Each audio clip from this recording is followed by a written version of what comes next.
Hey gang, hope your day is sunny or rainy or whatever weather you planned for. I just want to share a quick story about a time Eleni and I went to Zion National Park. If you've ever been there or seen pictures, you know it's one of the most gorgeous places in America.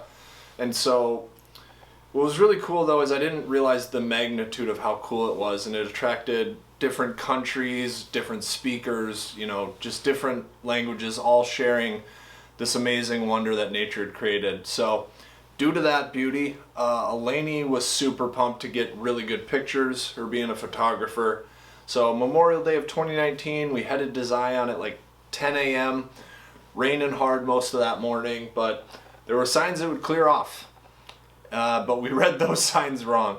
It kept raining the whole drive into the park. When we arrived at the parking lot to the entry station, still just coming down for like 40 minutes. So we're both pretty bummed, me being like a big hiker, Eleni with photography. We're both really excited to experience one of the best places for those passions, but it just rained and rained and rained. And we took a shuttle ride up, the main trail, hoping the rain would stop, and it didn't. Just this whole way he's saying, hey, these would be great sights if there was sun, and we could see, but so about after 4 hours of that, we're growing pretty weary, but I just looked at Eleni and said, we're gonna have a good day. Let's go find some blue skies.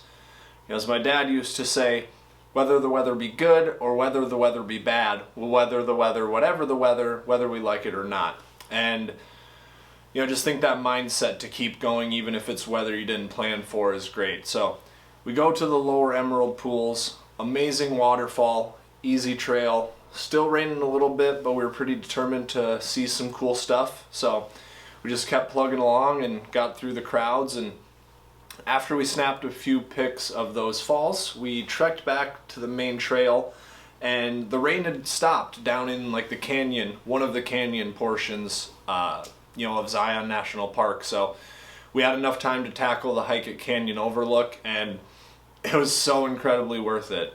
And we found that blue sky. And it was just on reflecting with that moment with love and gratitude, I'd really noticed we'd come so far to see all these things, even on a day where we had to dig deep for motivation and determination, even when the skies were gray.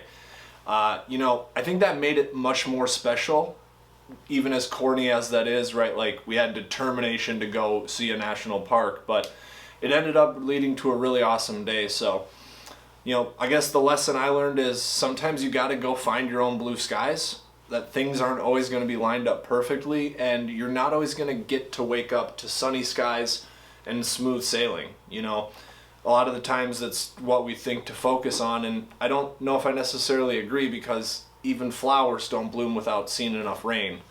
So just never settle or feel trapped by the gloominess. The blue skies are definitely out there.